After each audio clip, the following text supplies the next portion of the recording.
Hello everyone, I am Riya. Welcome back to our channel. এখন ঘড়িতে বাজে সকাল 5টা মতো। সকালবেলা ঘুম থেকে উঠে চারিদিকে কাকের আওয়াজ, কোকিলের আওয়াজ শুনে মনটা পুরো ফুরফুরে হয়ে গেছে। এত সকালে ওঠার একটাই কারণ, আমরা যাচ্ছি মায়াপুর। মা বাবার বিবাহবার্ষিকী 23শে জানুয়ারি। সেই উপলক্ষে আমরা ঠিক করেছিলাম আমরা এবছর মা বাবার বিবাহবার্ষিকীটা সেলিব্রেট করব মায়াপুরে গিয়ে। ঠিক তেমনই আমরা সকাল 5টা নাগাদ প্রায় এয়ারপোর্টের বাস ডিপোতে চলে গিয়েছিলাম। ওখান থেকে আমাদের বাস ছিল 6টার সময়। সেই মতো আমরা বাসে করে মায়াপুরের দিকে রওনা দিলাম। চারিদিকে সবুজের ক্ষেত, সর্ষের ক্ষেত দেখতে দেখতে মায়াপুর যাওয়ার মজাই আলাদা। প্রথমবার মায়াপুর যাচ্ছি, আমি ভীষণ এক্সাইটেড। তাই সকালবেলা ঘুমটা না হলেও কোনো প্রবলেম হয়নি। আর এই চারিদিকের এত সুন্দর সুন্দর জিনিস দেখতে দেখতে কখন যে মায়াপুর পৌঁছে গেলাম তা বুঝতেই পারলাম না। চারিদিকটা এত সুন্দর, দেখো তোমরা কত কত কত সুন্দর লাগছে।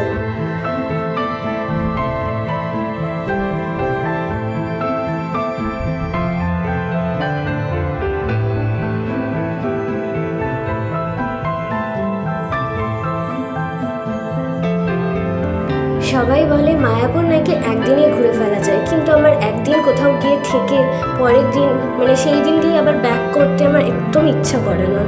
সেই জায়গাটা যদি ভালোভাবে ঘুরতেই না পারি তাহলে কি করতে গেলাম? তাহলে তো সেই ভিডিও দেখে নিতাম বা অন্য কিছু দেখে নিতাম, তাহলেই হয়ে গেল। আমরা এই জন্য 3 দিন সময় নিয়ে হাতে সবাই সবার কাজ সব ঠিকঠাক করে দেখে শুনে ছুটি নিয়ে কাজ পোস্টপন্ড করে আমরা 3 জনে বেরিয়ে গিয়েছিলাম। প্রায় বাসে যেতে মোটামুটি 5 ঘন্টা মতো আমাদের সময় লেগেছিল, কিন্তু যাওয়ার সময় দূরত্বই মনে হচ্ছিল না, এত ভালো লাগছিল। সবটা মিলিয়ে মায়াপুর যাওয়ার জন্য এক্সাইটেড হয়ে গেছিলাম। 23শে জানুয়ারি হচ্ছে আমার বাবা মার অ্যানিভার্সারি, সেই হিসাবেই যাওয়া যেহেতু, তো ওখানে গিয়েই আমরা সেলিব্রেট করব, এটাই ঠিক করা ছিল। এই বছর তো একটু নতুন কিছু হোক, পরের বছর এই দিনটার কথা মনে পড়বে।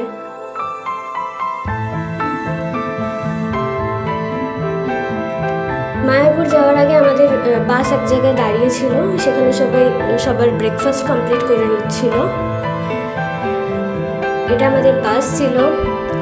বাস যখন মায়াপুরে মোটামুটি ঢুকে গেছে, চারিদিকে এত মন্দির, মানে মায়াপুর ঢুকেছি সেই বোঝাই যাচ্ছে। সত্যি কথা, মায়াপুর শুধু নামে নয়, জায়গাটার মধ্যে সত্যি মায়া আছে। ওখানে গিয়েও আমি বলেছিলাম যে আমি আর ফিরবো না। সত্যি বলছি, মায়াপুর জায়গাটার মধ্যে মায়া আছে।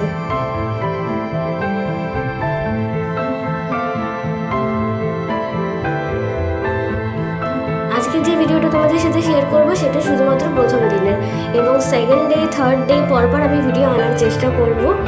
একটু সময় দিয়েও ভিডিওগুলো এডিট করার জন্য একটু টাইম লাগে আমার, তাই জন্য পরপর আমি ভিডিওগুলো আনবো একটা করে। এটা প্রথম দিনের, যখন আমরা মায়াপুর মন্দিরে ঢুকবো তার আগের মুহূর্তের।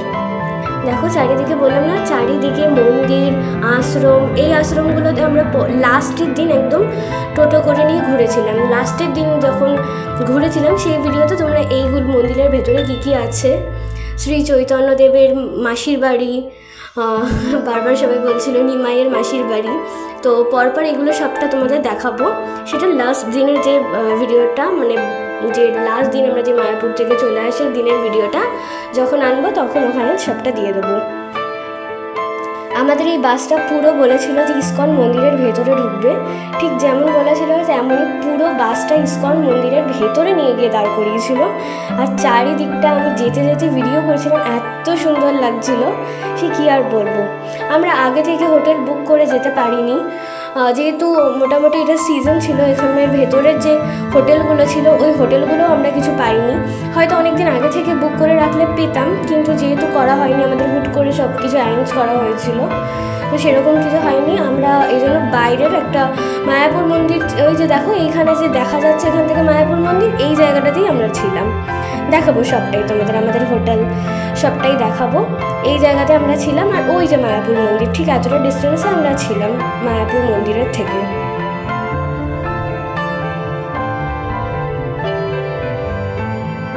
মন্দিরে ঢোকার মুহূর্তটাও ছিল অসাধারণ।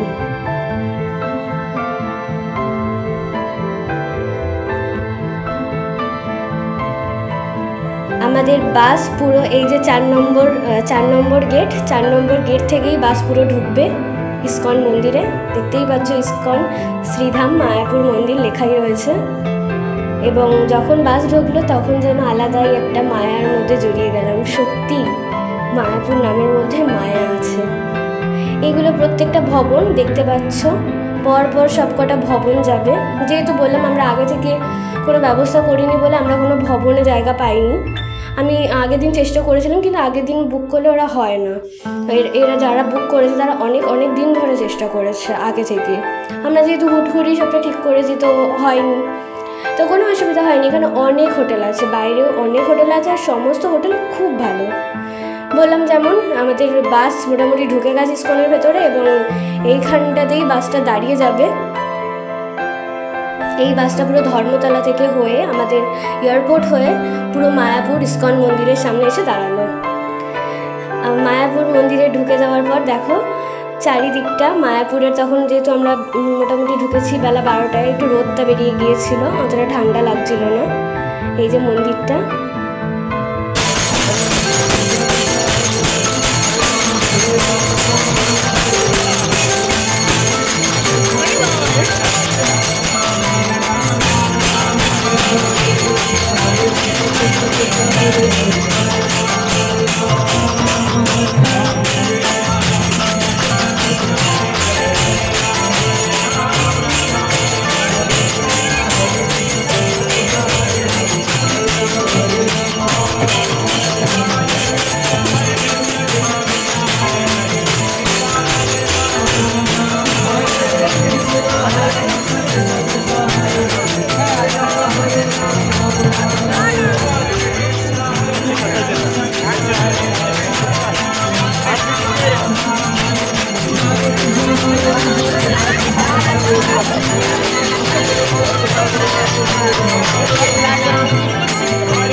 দেখতে পারলে এখানে নাচটা, এখানে সবাই এরকম সকাল থেকে নাচে। খুব ভালো লাগে, আমার সব থেকে ভালো লেগেছে এই জিনিসটা। সবাই কি সুন্দর সব কিছু ভুলে কৃষ্ণের কথা বলে, কৃষ্ণের নাম করে, রাধা কৃষ্ণ বলে। যত তুমি রাধা কৃষ্ণ বলবে তত তুমি ভালো থাকবে। কি আছে জীবনে, যতদিন আছে ততদিন ভগবান ছাড়া কেউ নেই এই দুনিয়াতে, কেউ আপন হয় না। বাবা মা ছাড়া আর তোমার ভগবান ছাড়া এই দুনিয়ার আর কেউ আপন হয় না। যত দিন যাবে এই কথাটা সবাই বুঝতে পারবে। দেখতে পাচ্ছ এটা একটা কী বলে শপিং মল টাইপের। এখানে সমস্ত কৃষ্ণের জিনিস, ঠাকুর, সমস্ত ঘন্টা, এইসব সব কিছু পাওয়া যাচ্ছিলো। সব দেখে টেকে খাওয়া দাওয়া করে আমরা চলে এসেছিলাম আমাদের হোটেলে। বলেছিলাম তোমাদের হোটেলটা দেখাবো, এটা হচ্ছে আমাদের হোটেল। এটাও খুব ভালো একটা হোটেল, ওই মায়াপুর থেকে জাস্ট 2-3 মিনিটের ডিস্টেন্স, মায়াপুর মন্দির থেকে আমাদের হোটেল। ওখানে গিয়েই আমরা এই হোটেলটা বুক করে নিয়েছিলাম। ওখানে গিয়ে কথা বলে, সিজন যেহেতু একটু ঘর ভাড়ার রেঞ্জটা একটু বেশি হবে, অন্য অফ সিজনে যদি আসো ঘর ভাড়া মোটামুটি কমই হবে। আর এখানে মোটামুটি ঘর অ্যারেঞ্জ হয়ে যাবে, চিন্তা নেই। দেখো বিকেলবেলা ঘুরে ফিরতে হচ্ছিল।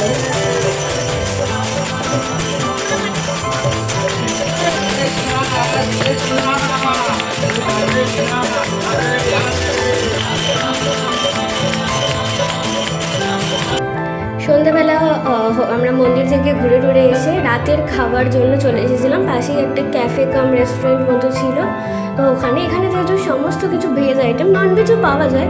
তুমি যত নবদ্বীপ মায়াপুর ঘাটের দিকে যাবে তত তুমি ননভেজের আইটেমগুলো পাবে, মন্দিরের ধারে কাছে কিছু পাবে না। যেহেতু আমাদের হোটেলটা ছিল মন্দিরের কাছেই, তো আমরা এখানে বেশিরভাগই, আর আমরা ঠিকও করে গেছিলাম যে ওখানে যখন থাকবো আমরা মোটামুটি ভেজই খাবো, ননভেজ কিছু খাবো না। বাড়ি আসবো তখন খাবো আমরা ননভেজ। তো সেই মতো আমরা খেয়ে একবারে সব কিছু নিয়ে আবার রুমে চলে আসবো। এটা হচ্ছে প্রথম দিনের ভিডিওটা। আমি বলেছিলাম পরপর আমি ভিডিও আনবো, পরেরগুলো আমি আস্তে আস্তে করে দেবো ভিডিওগুলো। তোমরা ভিডিওটা ভালো লাগলে লাইক, কমেন্ট, শেয়ার আর সাবস্ক্রাইব করো আমার চ্যানেলটা। আর দেখা হবে নতুন কোনো ভিডিওতে খুব খুব তাড়াতাড়ি। চলো টাটা।